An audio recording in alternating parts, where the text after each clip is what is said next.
vous êtes toujours sur Immédiat avec notre invité en ce jour, Alexandre Rouget, pour son livre Les Cathares 700 ans plus tard, l'ésotérisme cathare et son message pour aujourd'hui.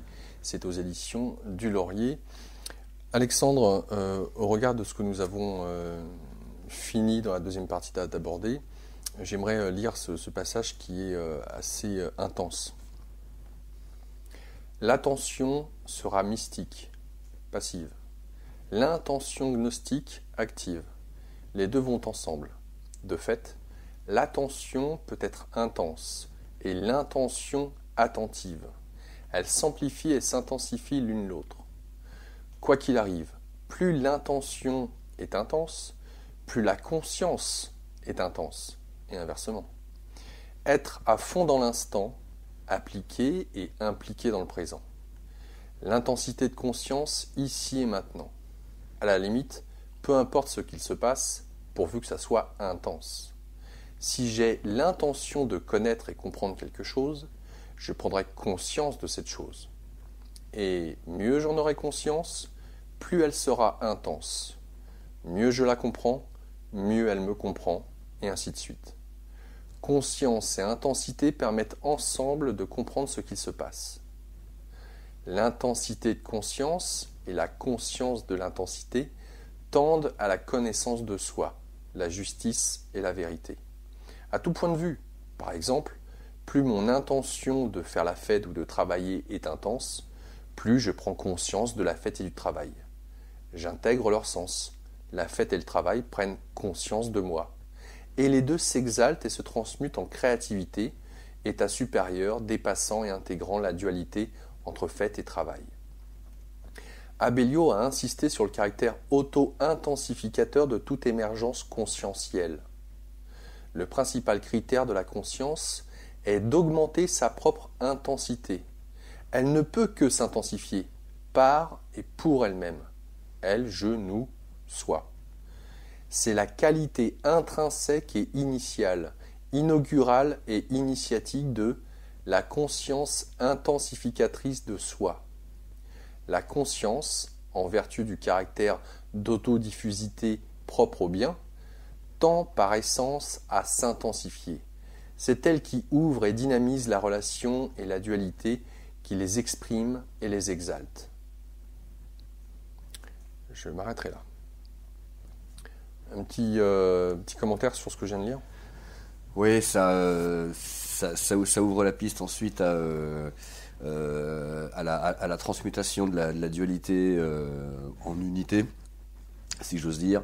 Parce que la prise en compte de la dualité en tant que telle, c'est un outil nécessaire, c'est une étape, ça ne s'arrête évidemment pas là, puisque en spiritualité, il s'agit de réaliser l'unité de toute chose.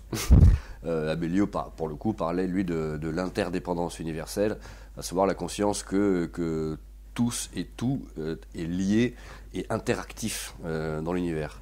On rejoint la physique quantique notamment, et puis l'intrication de cette idée que tout est intimement lié et fait qu'un. Et finalement, tout est un.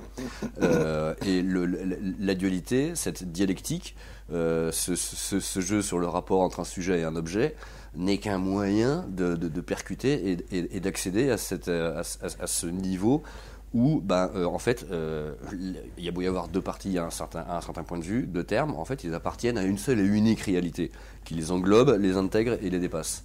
Alors, l'une des clés aussi qu'a donné Abellio, mais que tu retrouves aussi en franc-maçonnerie à un certain niveau, c'est le passage du rapport à la proportion. Alors ça, voilà, ce passage-là, il m'a demandé à me poser. Hein. Je l'ai relu plusieurs fois. Parce que je ne sais pas par rapport à quoi tu parlais du rapport. Alors, en dialectique. Oui, mais... La relation entre un sujet et un objet, c'est un rapport qui est linéaire. Chez Abellio, et en dialectique, pour le coup, en vraie philosophie donc gnostique, le rapport est appelé à se transmuter en proportion. Lui, comment il t'explique ça? C'est très simple. En fait. Ça a l'air de rien, c'est très simple. Tu prends un point 1 et un point 2. 1 prend conscience de 2. Donc il va changer d'état, puisqu'il n'était pas le même avant d'avoir pris conscience de 2. 2, pareil, à partir du moment où 1 a pris conscience de lui, sa vie change, il change d'état, il change de niveau de conscience, puisque, encore une fois, sa vie a changé, puisque voilà, c'est pas comme si 1 n'avait pas pris conscience de lui. Ça n'a l'air de rien, mais pourtant, il change d'état. Bah oui, oui. Donc il change d'état, c'est-à-dire que 1 se dédouble devient 3, et 2 se dédouble devient 4. Donc on quitte déjà la simple notion de rapport linéaire, puisqu'on se retrouve de 2 à 4 termes, qui du coup vont pouvoir se mettre, en se mettant en rapport et en relation l'un avec l'autre, se mettre entre en rotation. On a un mouvement qui du coup n'est plus linéaire, mais qui est circulaire. Et cette rotation, donc, puisqu'elle est appelée à s'intensifier, plus on change d'état l'un par rapport à l'autre, en adoptant le point de vue de l'autre, en adoptant la position de l'autre, en se mettant à la place de l'autre, et ainsi de suite, on ne fait que changer de manière exponentielle d'état de conscience l'un et l'autre. Donc ça crée un mouvement rotatif qui va s'accélérer en forme de vortex, de cône, et qui va finir par créer un axe vertical, à la fois descendant et ascendant. Donc c'est l'axe vertical, tu passes au 5 et au 6, et là tu as créé évidemment un volume. Tu es passé d'une ligne droite linéaire à un cercle à une sphère. Et donc 5, 6 au bas, et le point 7 et 0 étant évidemment le centre, d'où tout part. Là, tu t'es passé d'un rapport à une proportion. Tu es passé du plan au volume. On est passé de la 2D à la 3D. Et c'est comme si toutes les tendances, toutes les forces, tout ce qui anime les individus, les êtres, les sujets, les objets qui sont en interaction permanente comme ça entre eux, prenaient corps, prenaient chair, et d'un état purement conceptuel, mental, virtuel, abstrait, se concrétise, se réalise dans ta vie, dans ton existence concrète ordinaire. Ça prend corps, ça entre en proportion. On quitte le rapport simplement abstrait et linéaire pour entrer pour s'apercevoir à quel point ça existe de manière, pour le coup, volumique, c'est-à-dire corporelle, physique, et pas que. Ça implique évidemment derrière tout ce qui compose et anime ces corps, donc au niveau psychique et au niveau spirituel. C'est une des étapes. C'est une des étapes, voilà.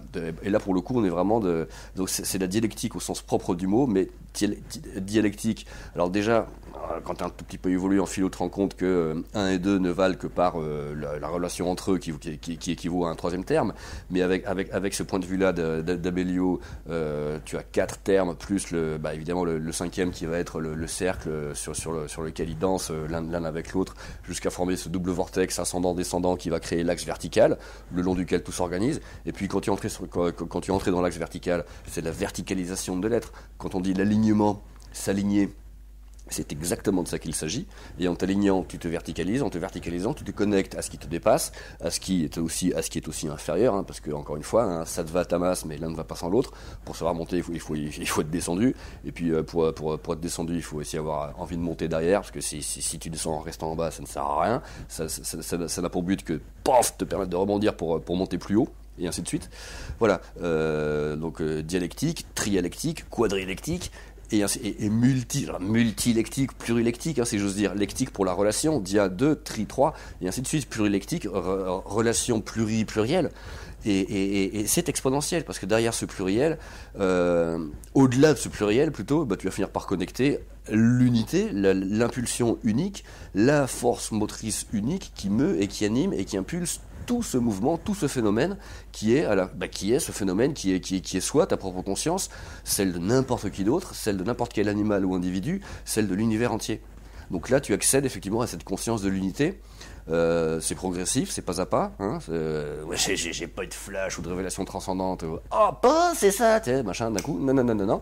C'est très progressif. C'est quelque chose qui s'applique, pour ce que je peux en témoigner, si tu veux. Quelque chose qui va s'appliquer, ou du moins émerger de soi-même et dont je vais prendre conscience à travers n'importe quelle situation. Où oui, les choses sont en proportion et en volume et en perpétuelle rotation les unes par rapport aux autres, et sans arrêt pour le coup en train de s'enrichir et de se modifier et de se faire évoluer les unes les autres. Voilà, encore une fois, dans une réciprocité permanente et un cercle vertueux qui ne fait encore une fois qu'amplifier et intensifier ta conscience, ton rapport à toi, ton rapport aux autres, ton rapport à la vie et au monde. Ouais, ce que tu nous dis, moi, me ramène comme image à l'homme de Vitruve de Léonard de Vinci, avec le carré, le cercle bien évidemment, où on retrouve le corps humain au centre de cette rectitude, et en même temps le cœur, je crois que ça se situe au niveau du nombril, ou vraiment au niveau du chakra du cœur. Je ne sais plus où se trouve le centre du cercle et du carré. Mais on y est avec le 7 qui symbolise l'homme, pour le coup. Voilà. La manière dont moi j'ai compris, tu vois, cette notion du rapport et de la proportion. Et de la proportion, c'est au regard de la relation entre individus. Oui, mais ça ne vaut que par le et pour rapport, les relations interindividuelles. C'est nous qui... Je veux dire, on ne peut pas s'éveiller soi-même tout seul. Il y avait Roger Gilbert Lecomte, qui était un des grands poètes surréalistes, qui avait dit que nul n'est initié que par lui-même. C'est un peu rapide, c'est un raccourci, mais c'est vrai au fond, parce que si tu veux être initié, il va quand même d'abord falloir le décider, t'en donner les moyens, et ainsi de suite. Donc évidemment, l'initiation se définissant selon et non par la réception d'une influence spirituelle, il va falloir quelque part un intermédiaire humain pour te servir d'intermédiaire et pour permettre le transfert de cette influence spirituelle. Ce qui fait que, voilà, c'est pas seulement, mais c'est aussi par les relations entre individus que l'on est amené, pour le coup, à s'améliorer, à se comprendre soi-même. Dans le New Age ou en psycho, on te parle d'effet miroir. C'est vrai, et c'est vachement important d'être attentif à ça. Nous ne faisons dans nos relations les uns avec les autres que nous transmettre des infos et des messages, mais qui sont d'une importance vitale pour la compréhension de qui nous sommes, de pourquoi et comment nous fonctionnons ainsi, pourquoi et comment nous attirons telle ou telle réaction, telle ou telle attitude de la part de telle ou telle personne, et ainsi de suite. Donc Jean Jaurès l'avait compris ça aussi, hein. Il avait dit une phrase magnifique du genre il y a entre l'individu et son milieu, et le milieu et l'individu, une loi d'interaction qui est la clé du progrès humain. Et c'est vrai, c'est une fulgurance qu'avait eu Jaurès, que t'expliques maintenant par la physique quantique, que les gnostiques vivaient à leur façon aussi, que tu vas aussi retrouver en alchimie. C'est grandiose quand tu réalises ça, et ça revient à dire du coup que nous sommes effectivement tous là, même sans nous en rendre compte, mais pour nous aider les uns les autres, à nous comprendre, à nous améliorer, à nous éveiller. Donc pour le coup, on en revient à ça, l'importance... Ivanov te le disait, l'importance du verbe, de faire attention à ce que nous disons, de ne nous exprimer qu'avec un maximum de clarté, de volonté d'aider, de servir et de comprendre et de se comprendre, de s'élever, de se faire rire, de se faire sourire, en verbalisant des intentions comme celle-ci. Je veux dire, on se change la vie. Mais littéralement. Alors c'est pas, voilà, encore une fois, c'est pas du béni oui à se passer de la crème à reluire et à prendre toujours la vie du côté positif, mais c'est aussi un moyen d'y arriver. Ça ne se limite pas à ça, et il faut surtout pas s'arrêter à ça, hein, ne prendre que le côté positif en ignorant le négatif. Non, faut pas ignorer le négatif, mais il faut pas focaliser dessus. Donc en étant attentif, encore une fois, à la qualité de tes paroles et de l'intention qui les porte, tu changes ta vie, mais littéralement. Il y a d'une part ce que tu dis sur le fait que l'extérieur est un reflet de l'intérieur et qu'il nous amène à prendre plus conscience de qui nous sommes, hein, dans cette idée que vraiment la conscience grandit, s'intensifie. Et en même temps, il y a associé pour moi quelque chose d'important qu'on a déjà eu l'occasion d'évoquer. Mikhail Ivanov nous dit « On ne pêche plus », pécher entre guillemets la faute, hein, ou manquer la cible, on ne pêche plus lorsque l'on est intègre, juste et vrai, entre guillemets, avec soi. Donc, j'aimerais vraiment approfondir là-dessus. Ce qui est dit, c'est que on ne peut soi-même qu'être, entre guillemets, son propre juge, sachant qu'il n'y a pas de jugement, comme on l'a dit tout à l'heure. Parce qu'il n'y a pas de faute dès le moment où on ne savait pas, mais qu'on prend conscience. Bon. Mais ce qui est intéressant dans ce concept, c'est que lorsque je fais quelque chose et qui est en rapport avec ce que je pense être, que je suis aligné, que je suis de mon point de vue, uniquement de mon point de vue, dans mon bon droit, que ce que je dis, ce que je fais est juste pour moi, ça implique qu'il ne sera pas forcément pour les autres. D'où le fait qu'on est toujours mal placé pour donner un conseil à l'autre sur ce qu'il devrait faire ou ne pas faire d'ailleurs. Hein. Et l'enfer est pavé de bonnes intentions. Et dans ce sens-là, paradoxe qui est mis en avant, c'est que non seulement je ne devrais que m'écouter, puisque je sais ce qui est bon et juste pour moi, sauf que tu nous le disais à un moment donné, il est bon d'être dans cette notion de doute. Parce que vu que la conscience a besoin de grandir, si elle reste figée dans ce qu'elle croit juste et vrai pour elle, d'un point de vue de morale ou valeur, qui n'est valable qu'un temps, eh bien elle se sclérose, elle s'enferme, et dans ce cas-là, ça pourrit, quoi. Et il y a un moyen pour oblitérer quelque part cette idée de ne pas se scléroser, de rester toujours dans ce juste et vrai pour soi. Et où se trouve la clé, c'est dans cette ici et maintenant. Et la vision des cathares ont, au même titre que Zoroastre, manichéen et autres, ont une vision bien particulière pour le coup du temps.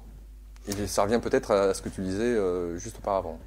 Alors voilà, pour lever ce risque, pour dépasser le risque qui consiste à heurter ou blesser les autres, à faire du mal aux autres, en étant fidèle à toi-même et intègre et cohérent avec toi-même, il suffit pour le coup, comme tu disais, de rester attentif ici et maintenant, dans une vigilance et une lucidité maximale, encore une fois l'attention, et en prenant compte de cet impact éventuellement négatif sur les autres, tu vas t'adapter.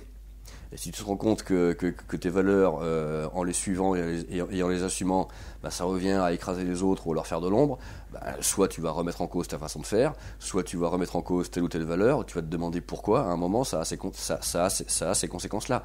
Mais tout en sachant que, si ça dérange les autres ou que ça leur fait de l'ombre, c'est aussi leur problème, et c'est aussi à eux de se demander pourquoi ça les dérange, et ça ne t'implique pas que toi. Encore une fois, on est toujours dans une logique d'interrelation où il faut être deux pour danser le tango, et c'est toujours pareil, les torts ou les mérites sont partagés.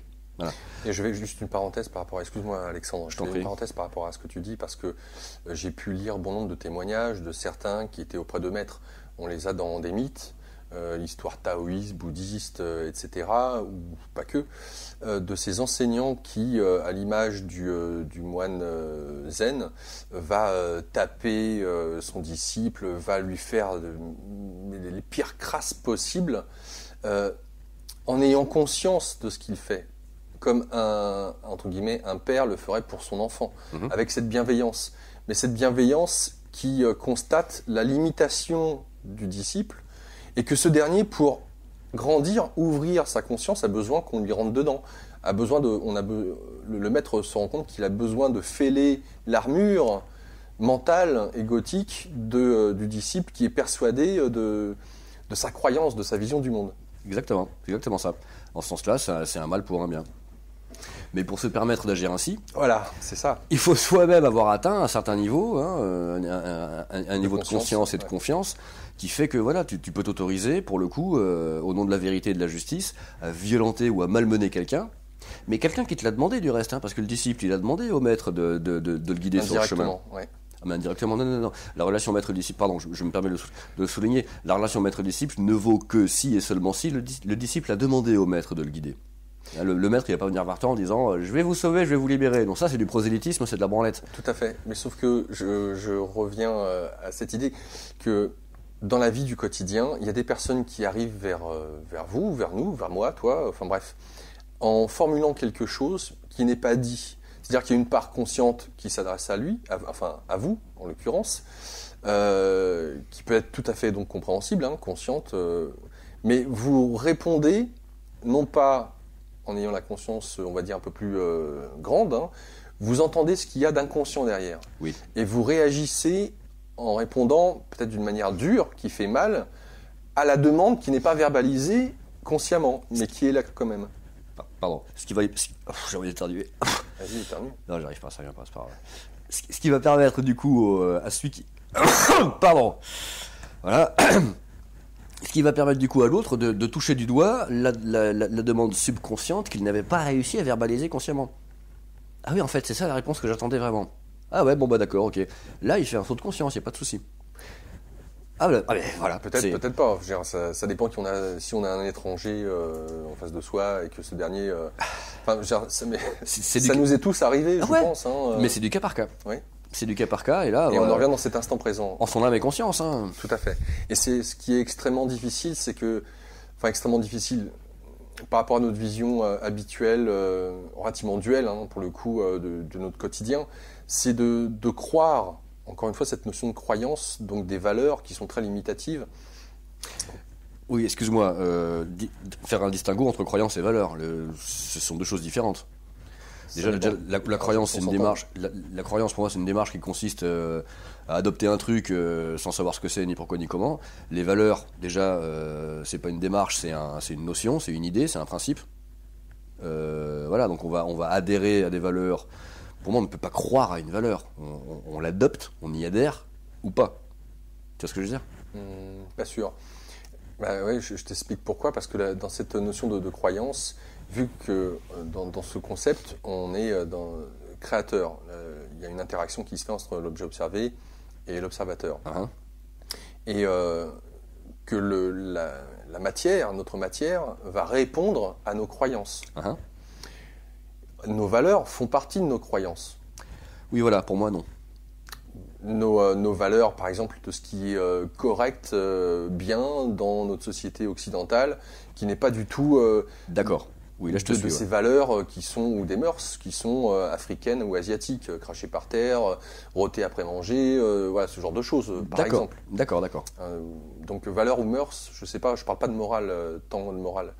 Mais j'associe ça, pour moi, ce sont des croyances. D'accord. Et une croyance pourrait être valable qu'un laps de temps. Le temps que la conscience, elle, comment on dit, s'élève, s'éveille, ou s'amplifie, s'intensifie, ou... Oui, non, je vois ce que tu veux dire, mais ce que tu appelles croyance, du coup, ce sont des valeurs et des normes intériorisées que l'on croit sans jamais y avoir réfléchi, en fait, parce qu'on nous les a inculquées, et puis ça va de soi. Voilà. Ouais, mais même au niveau de la conscience, moi, ce que je me pose comme question, c'est que finalement, par rapport à la raison, à certaines lois qui fonctionneraient, et quand je dis loi qui fonctionnerait dans ce concept, idée qu'il y a une interaction avec l'objet observé, Bien sûr. c'est je ne sais pas si on peut appeler ça, d'en comprendre ou d'en saisir la globalité. C'est quelque chose qui peut-être est très vaste, et vu qu'on crée, pour la plupart des gens, à 99,9% inconsciemment, alors après le choix se met dans est-ce qu'on accepte ou pas ce qu'on a créé, est-ce qu'on rejette la faute sur l'extérieur, ou au contraire est-ce qu'on en assume nous-mêmes la responsabilité? La responsabilité, c'est un premier pas, jusqu'au point où on va créer en conscience. Voilà. Mais créer en conscience implique d'être dans cette justesse et cette vérité. Et cette justesse et cette vérité, elle est au-delà de la croyance, elle est au-delà des valeurs. Elle utilise les croyances ou les valeurs Comme des repères. Pour nous tous communiquer les uns avec les autres. Tout à fait. Mais il y a une abolition de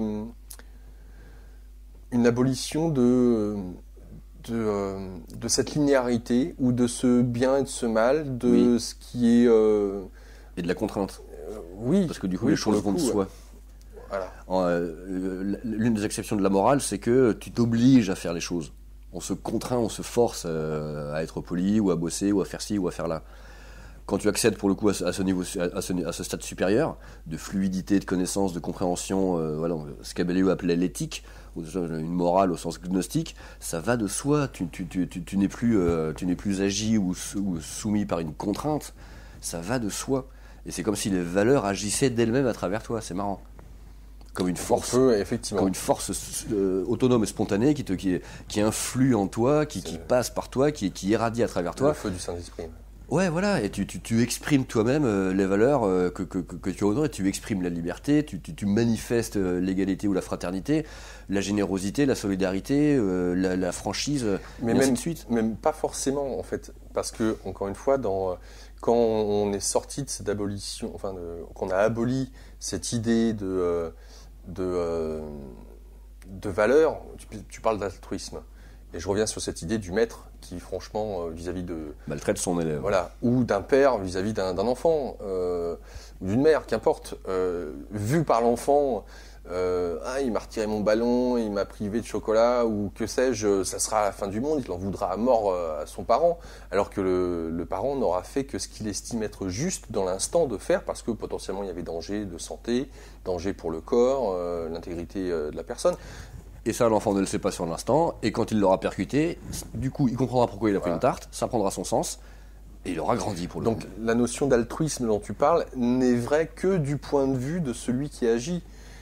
Peut-être que cet altruisme sera partagé par une partie, peut-être, de l'entourage, mais peut-être pas. Quand je vois Yeshua et dans le Nouveau Testament, la manière dont finalement ses disciples le suivaient parce qu'ils sentaient qu'auprès de lui il y avait un amour, quoi. Il y avait quelque chose, sans pour autant qu'ils puissent l'expliquer, parce qu'ils ne comprenaient pas ce qu'il faisait, ils ne comprenaient pas ce qu'il disait. On peut comprendre qu'il y ait ses disciples, Pierre, Thomas ou autres, qui essaient de le confronter. Ils disent, mais attends, qu'est-ce que tu fais ? Tu rejettes ta mère alors qu'elle est là par rapport à certaines gens, qu'est-ce qui se passe ? Mais ses disciples le voyaient par exemple sous le regard du livre, du texte, de ce qu'ils devaient faire, bien ou mal. Et même si certains en étaient plus ou moins dégagés, ils le faisaient avec leur conception de ce qu'est la morale, la vie, etc., qui les concerne directement. Mais quand on n'est plus assujetti à toutes ces notions de bien, de mal, de croyance, etc., et qu'on est dans cette justesse, vérité de l'instant, ce qui sort de l'instant n'est pas jugeable, n'est pas... on ne peut pas mettre d'étiquette dessus. C'est hors cadre. Ouais. Au-delà de la morale. Oui, et c'est uniquement au regard de l'éthique de celui qui opère. Mais mon éthique ne sera pas la tienne. Au bout d'un moment, si.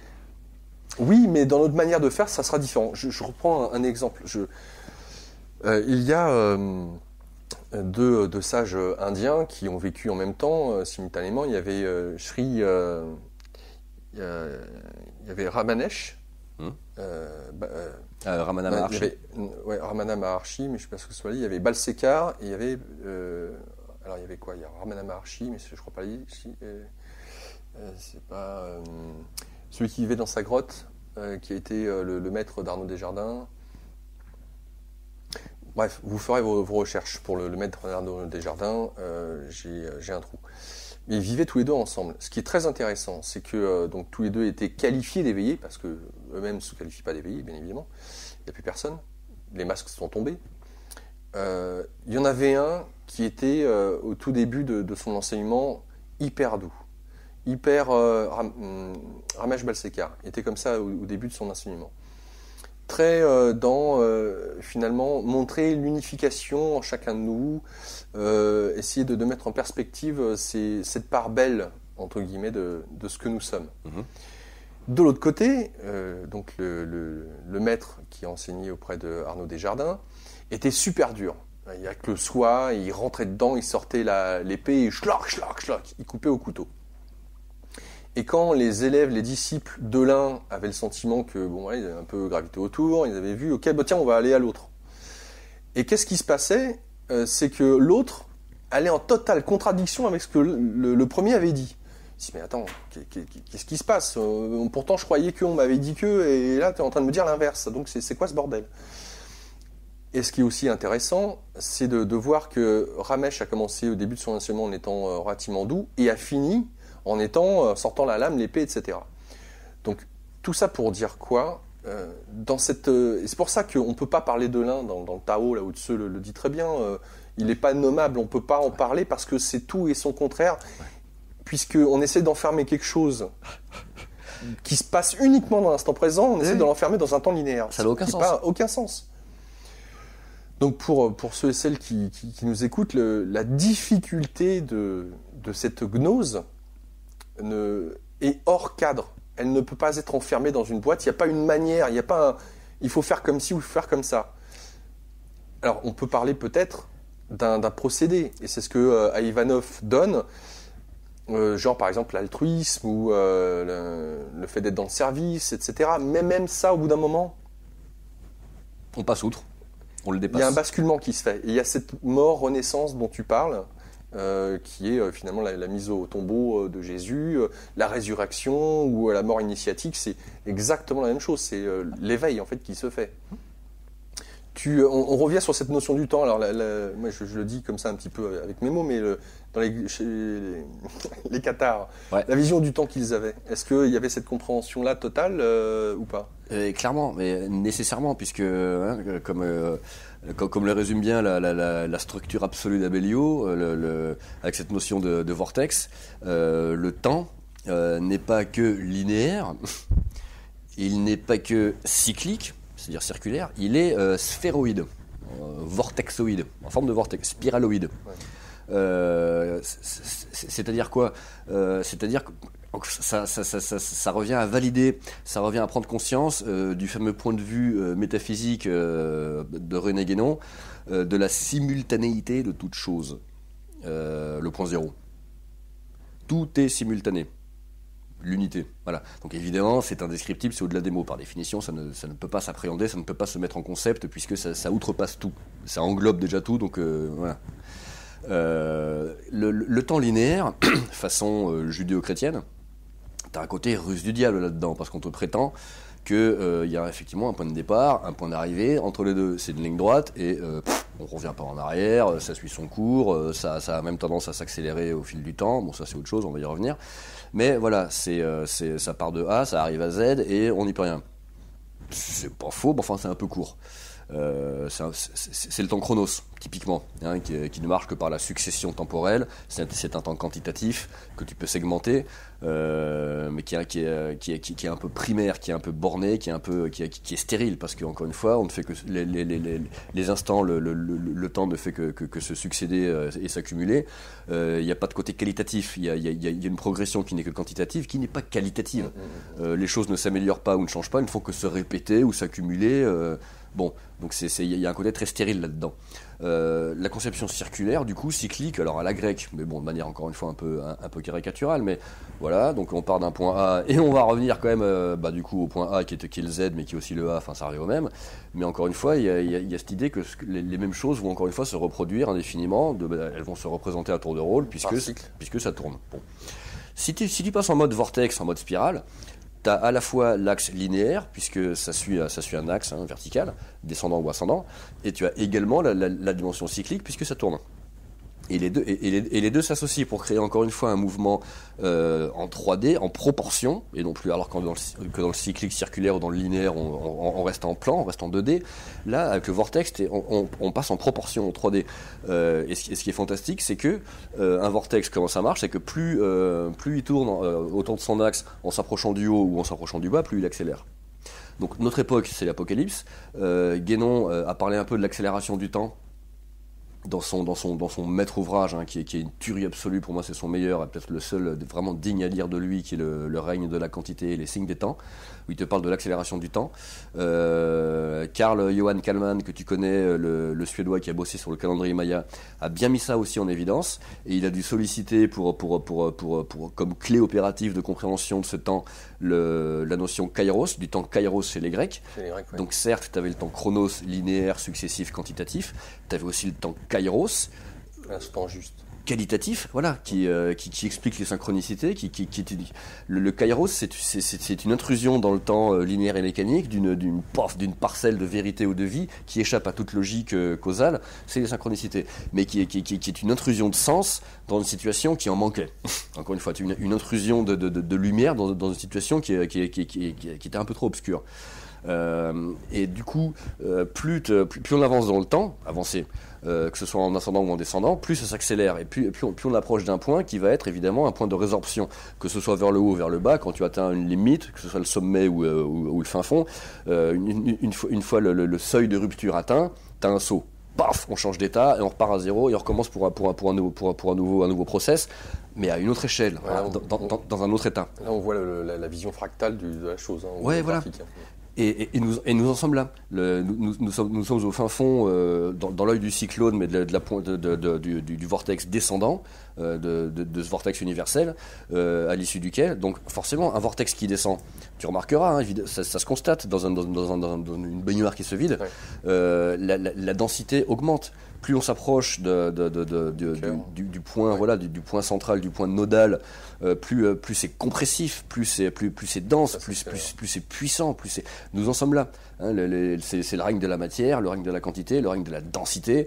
On a l'impression d'être écrasé par ce monde avec les pesanteurs qu'il traîne, les non-dits, les mensonges, les erreurs, toutes les souffrances accumulées par l'humanité depuis pour le coup, le début du cycle. Arrive à un point tel que ça devient insupportable, que nous ne pouvons pas aller plus loin. techniquement, intellectuellement, moralement, tout ce que tu veux, ça pète. On change d'état, c'est brisure de symétrie en physique, saut quantique de l'électron, saut qualitatif. Voilà, quand Greg Braden te parlait de l'éveil au point zéro, c'est exactement de ça qu'il s'agit et c'est ça qui est en train de se passer. Il y a une petite équivalence numérique qui est frappante. Tu sais que le cycle de la précession des équinoxes, qui vaut 2 grandes années platoniciennes, vaut 25 920 ans. On s'est aperçu que si tu prends pour moyenne de 18 respirations par minute par jour, chez un adulte en moyenne, tu obtiens une moyenne sur une seule journée. 24 heures. Voilà, sur 24 heures, tu as 25 920 respirations. Alors ça, il vous balance l'info, on l'avait encore vérifié parce que tu doutais que c'était dans ce niveau-là. On l'a fait juste avant la 3e partie, là, c'est vrai. C'est vrai. Vérifiez par vous-même.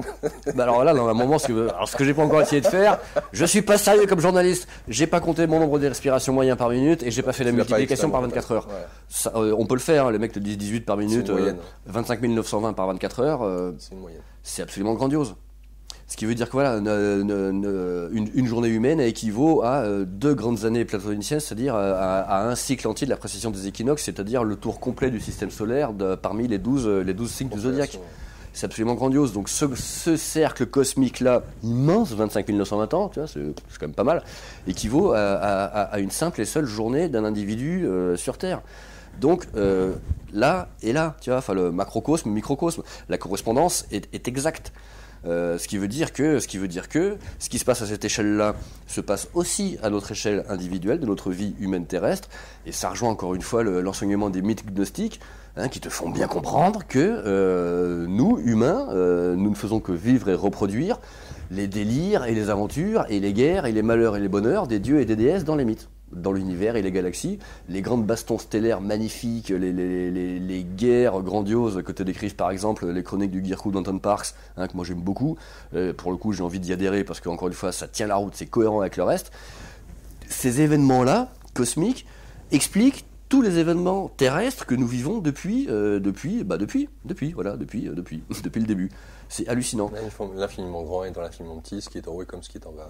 Voilà, mais en sens inverse, c'est-à-dire que nous, à un moment, au départ, nous n'en sommes pas conscients. À partir du moment où nous en prenons conscience, tu changes d'état d'être. Là, pour le coup, tu prends littéralement contact avec les mythes, avec les dieux, avec les déesses. Putain, ils sont là, genre putain, ça y est, il a compris. Super, on va pouvoir commencer à échanger, tu vois. Ça me paraît évident. Nous marchons ensemble, nous roulons ensemble, les uns pour les autres, sans le savoir au début, puis après on en prend conscience. Et là, ça commence à devenir un peu festif, parce que ça prend du sens, ça a de la gueule, ça devient grandiose. Le grand événement du choix chez Zoroastre, c'est aussi de prendre part à cette danse cosmique qui a un but, encore une fois, qui a un sens. Kalman, là je viens d'en parler, il le disait bien, de son point de vue de biologiste, le but de la vie, le sens de l'univers, c'est l'accroissement de conscience des êtres vivants. La complexification et l'accroissement de la conscience et de l'autonomie des êtres vivants. Les minéraux sont appelés à évoluer en végétaux, qui sont appelés à évoluer en animaux, qui sont appelés à évoluer en humains, qui sont appelés à évoluer en divins. Et à chaque fois, qu'est-ce qu'on remarque à chacun de ces changements d'état? Une complexification des organismes, une capacité à l'autonomie supérieure, une capacité à la compréhension et à l'intellection supérieure, une capacité à la créativité, parce que les animaux créent peu. Alors ils créent, les abeilles font des ruches, les castors font des barrages, il n'y a pas de souci. Les animaux savent utiliser certains outils rudimentaires, les singes. Bon, il y a quand même quelques aspects préculturels, on va dire, chez les animaux. L'humain, pour le coup, voilà, son honneur, sa dignité, c'est la créativité, c'est de créer. Quoi de plus divin comme attribut que la création, le fiat lux, créé par la simple puissance du verbe, de la parole et de l'intensité, de la qualité de conscience que nous y mettons. Une fois que nous accédons à ce niveau-là, nous devenons comme des dieux, nous devenons des dieux. C'est le but. C'est le sens de cette évolution, c'est le sens de cet univers, c'est le sens de cette vie, c'est d'accéder, nous, à ces niveaux-là, qui ne sont pas encore les nôtres, mais qui nous appartiennent potentiellement, auxquels nous sommes appelés à accéder, voilà, et auxquels les dieux et les déesses veulent nous voir accéder, parce que nous sommes leurs créatures, et encore une fois, c'est con à dire, mais tout comme un parent veut être fier de ses enfants, pour moi, ça me paraît évident. Ils ont envie d'être fiers de nous et ils ont envie que nous nous rendions dignes de notre qualité réelle, de notre dignité, de la dignité, de la puissance que nous portons en nous. Encore une fois, notre ADN est inactif à je ne sais quelle proportion, hein, le fameux ADN poubelle. Alors appelez ça junk DNA, appelez ça ADN poubelle, c'est une insulte, c'est se dévaloriser, c'est se dénigrer, ce terme est vraiment mais lamentable. Mais c'est l'idée aussi que voilà, nous n'utilisons que 10 ou 15% des capacités du cerveau. Ça veut bien dire que nous n'avons pas fini d'évoluer. Et que le boulot, putain, notre mission, on est là pour ça, pour mettre en œuvre les 85 à 90% de capacités cérébrales restants. On est là pour ça. Utilisons ce que nous sommes, valorisons qui nous sommes, mettons-le à l'œuvre, créons, libérons-nous et améliorons-nous et améliorons ce monde. Qu'il demande, qu'il mérite. Il le mérite ce monde, quoi, tu vois. Elle est belle la Terre, elle a besoin de nous. Tu mentionnes une page où tu fais écho à l'Apocalypse, et notamment au Soleil. Oui, puisque... Alors, Sergent Kallman, hein, bon, tu as bien abordé la question, tu avais écrit des articles dessus, donc... Ouais. Nous sommes dans l'Apocalypse, alors j'espère que c'est pas un scoop. Hein. Qu'est-ce que ça veut dire ? Je prépare un topo là-dessus en m'appuyant beaucoup sur un des livres les plus hallucinants de Raymond Abellio qu'il a écrit en 45-46 qui s'appelle Vers un nouveau prophétisme, où il t'explique, il y a 70 ans, hein, il te synthétise toute la thématique New Age qui a fait Flores depuis. C'est d'une puissance, d'une densité, d'une précision hallucinante. Je vais y revenir sur mon site et ainsi de suite. L'Apocalypse, c'est quoi ? C'est la révélation, en grec. La révélation, c'est quoi ?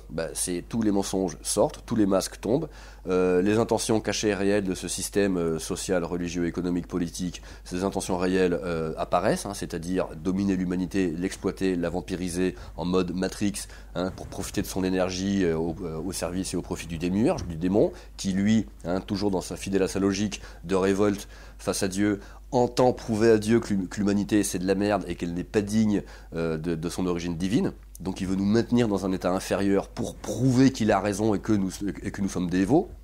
C'est pour ça que nous en sommes là. Hein. Les religions, la force noire, Satan, c'est leur but, hein, de maintenir l'humanité dans cet état de sous-homme, lobotomisé, de zombie, pour justifier son refus de rendre hommage à l'humanité primordiale créée par Dieu. C'est aussi simple que ça, quoi. À partir du moment où l'on prend conscience de ça, et que nous nous rendons dignes de notre origine et de notre qualité divine, l'autre il a perdu, il va être obligé d'admettre que finalement nous sommes des créatures dignes de notre origine divine.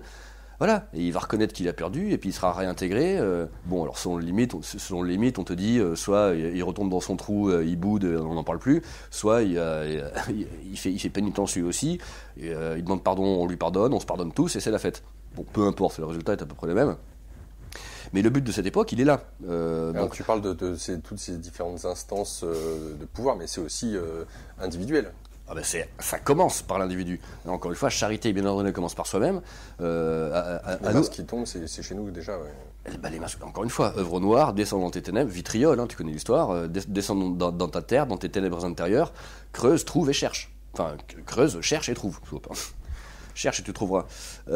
Donc trouver effectivement ce qui nous maintient dans cet état de zombie, ce qui nous maintient dans cet état d'illusion, d'errance, d'incohérence, de souffrance, de violence, de mensonge, vis-à-vis de nous-mêmes d'abord, vis-à-vis des autres ensuite. Ça va déverrouiller tous ces mécanismes qui nous aliènent et qui nous oppressent. Ça va faire capillarité, puis au fur et à mesure, pouf, tu vois, on va pouvoir passer à autre chose. Il y a beaucoup de... Enfin, je sais pas pour toi, je dis beaucoup, j'en sais rien. En fait, je donne une généralité peut-être comme ça, à la va-vite, sur le nombre de personnes qui sont en résistance à cette idée de changement, notamment sur ceux qui, pendant X années, ont donné leur pouvoir justement aux politiques, et puis au système d'une manière générale, et ils se sont rendus compte, parce que l'information, parce que voilà, ils sont éveillés en conscience un peu plus, un voile a été déchiré, et ils se sont dit, ah tiens, je me suis fait manipuler depuis tant de temps, etc. Et quand on est dans justement ce reproche envers l'autre, ah tu m'as manipulé, ce qui est sous-jacent à ça, c'est une colère sourde et très forte, qui est tournée vers l'extérieur, mais cette colère, en fait, c'est peut-être un passage obligé, peut-être, on y reste ou pas. Beaucoup y restent, et cette colère est tout le temps, inconsciemment en tout cas, mais tournée vers soi. Évidemment. Ouais. On est en colère vis-à-vis de soi, de s'être fait berner. On s'en veut de s'être fait manipuler. Voilà. C'est la des choses. C'est évident. Mais ça ne sert à rien d'aller engueuler ou haïr ton manipulateur. Encore une fois, il n'a fait que profiter de ta latitude, toi, de te faire manipuler. Encore une fois, c'est toi qui as été manipulé. Faut être deux pour danser le tango. Hein. Quelque part, c'est aussi parce que tu en avais besoin, ou tu l'as provoqué malgré toi. Donc, tu as le droit d'être en colère contre ton manipulateur, d'accord, mais enfin, rends-toi compte au bout de 2 secondes que ça sert à rien. Et que c'est toi, c'est à toi de te demander, mais comment t'en es arrivé là? C'est tout. Une fois que tu as fait ce boulot-là, c'est bon, t'es tranquille, tu te seras plus manipulé, quoi. Mais il faut s'en prendre à soi-même. Et s'en prendre, non pas au manipulateur, mais à la manipulation, c'est-à-dire au processus qui font que tu as été manipulé. Donc ta crédulité, les croyances, la confiance excessive que tu as donnée à telle ou telle personne, telle ou telle idée, et ainsi de suite. Voilà. Alors pour en revenir vite fait à l'Apocalypse, l'importance du soleil chez Zoroastre, chez les cathares, les manichéens faisaient 7 prières chaque jour au soleil. Déodat Rocher, l'écrivain du XXe siècle, qui a fait un travail de dingue de restitution de la gnose cathare et manichéenne, il avait monté vers la fin de sa vie un camp d'été là-bas dans l'eau, dans Corbière, à côté d'Arc à l'Estagnol, où pour le coup, un scout amélioré, tu vois, avec des conférences, des ateliers, on discutait et tout et tout. Et tous les matins, au lever du soleil, prière au soleil. Enfin, prière ou méditation, tu vois. Après, il n'y avait pas forcément une prière précise à prononcer, à formuler.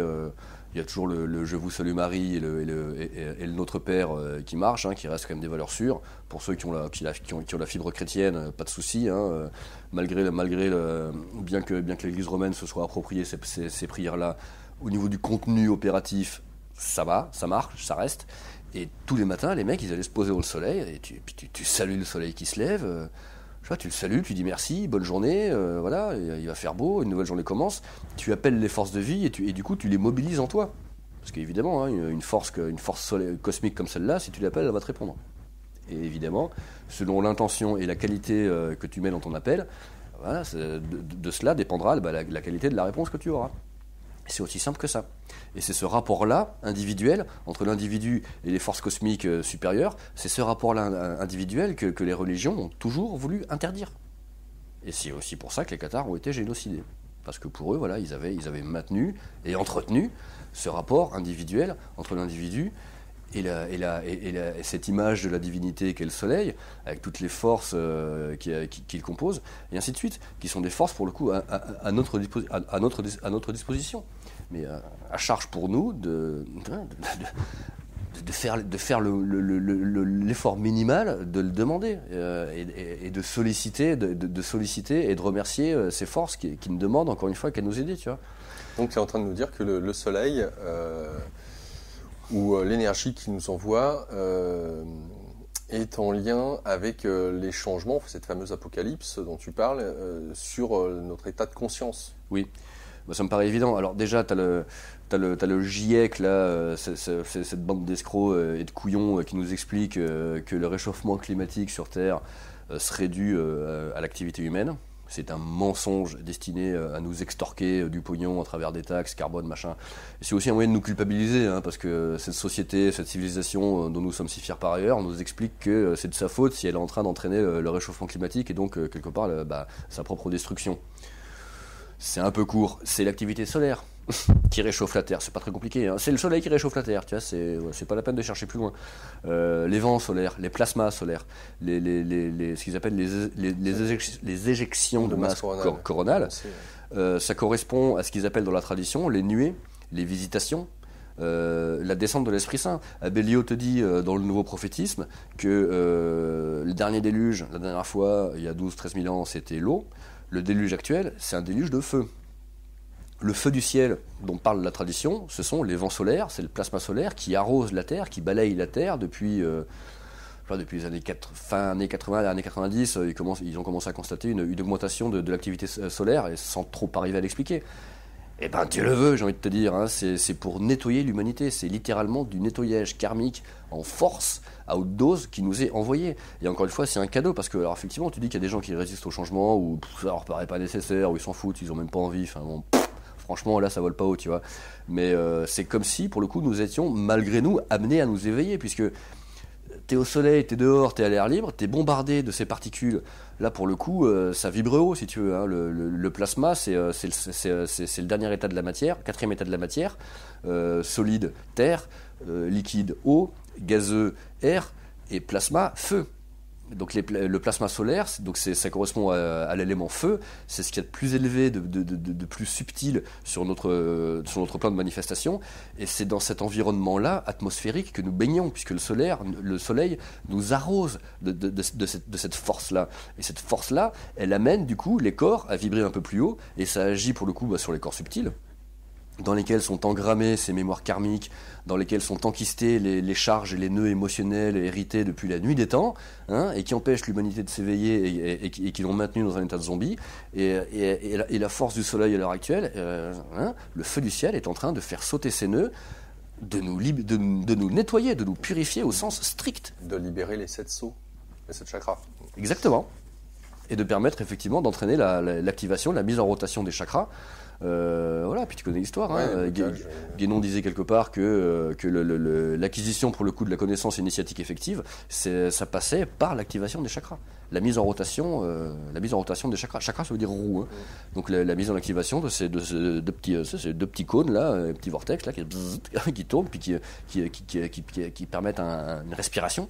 Mais subtile celle-là, respiration entre l'intérieur et l'extérieur de l'individu, et entre pour le coup les forces cosmiques qui veulent entrer en nous, la lumière, et puis la part de ténèbres et de densité qui est en nous, puis qui explique que notre corps soit si lourd et fade, et puis qu'on soit fatigué, et puis que nous ayons besoin de dormir 8 ou 10 plombes par jour, alors que 1 ou 2 heures suffirait. Hein, les praniques te disent que quand ils sont passés en mode pranique, pour le coup, ils dorment 1 heure par nuit, ils pètent le feu. Enfin, tu vois, c'est parce que voilà, ils intègrent davantage et de plus en plus de lumière, et qui fait que voilà, ils sont de moins en moins astreints aux contraintes matérielles de la densité habituelle. C'est aussi simple que ça. Voilà. J'espère que vous avez tout compris. Alors, je vous invite, justement, on a cité de nombreux auteurs dans cette émission, l'occasion pour vous peut-être d'aller fouiller, là aussi d'aller chercher le livre, bien évidemment, d'Alexandre, Les Cathars 700 ans plus tard, l'ésotérisme cathare et son message pour aujourd'hui. Tout est référencié, un véritable travail de journaliste. Enfin, là, pour le coup, tu as fait honneur à ta profession, Alexandre. Aux éditions du Laurier, ce qui donnera à ceux qui désirent en savoir plus, notamment, puisque tout y est référencé, eh bien de pouvoir fouiller, d'approfondir. Voilà, on va se quitter, à moins que tu aies un dernier élément ou autre à nous donner. À part te remercier, on pourrait continuer comme ça à discuter pendant des heures. Franchement, c'est bonheur. On en fera peut-être d'autres. Moi, pour ma part, j'ai aussi envie de préparer quelques vidéos que je vais balancer sur YouTube, voilà, sur d'autres sujets, ces sujets-là à creuser, parce que bon, ça ouvre des pistes et puis. Voilà, et puis j'ai encore plein de choses à raconter, voilà, pour le coup, d'histoire, de philo, de sociologie. Donc on va continuer. Alors le livre est dispo sur mon blog éditiondulaurier.com.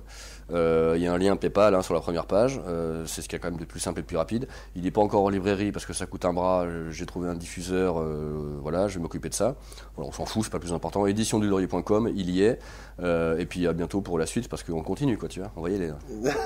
Merci Alexandre d'être venu. Merci à toi, Laurent. Et puis je vous recommande vraiment ce livre.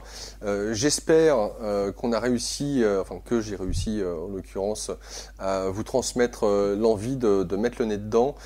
C'est un livre qui traite de nos traditions, de celles qui nous ont emmenés jusqu'à ce que, ici et maintenant, ce que nous sommes, et qui mettent avec un autre regard, une autre perspective, eh bien, ce qui peut, au regard de la science d'aujourd'hui, entre autres, pouvoir répondre à ce qu'est la conscience, ce que nous sommes, et comment pouvoir peut-être ouvrir davantage ces 7 sceaux et étendre un peu plus notre conscience. En vous remerciant de nous avoir suivis, on se retrouve le mois prochain.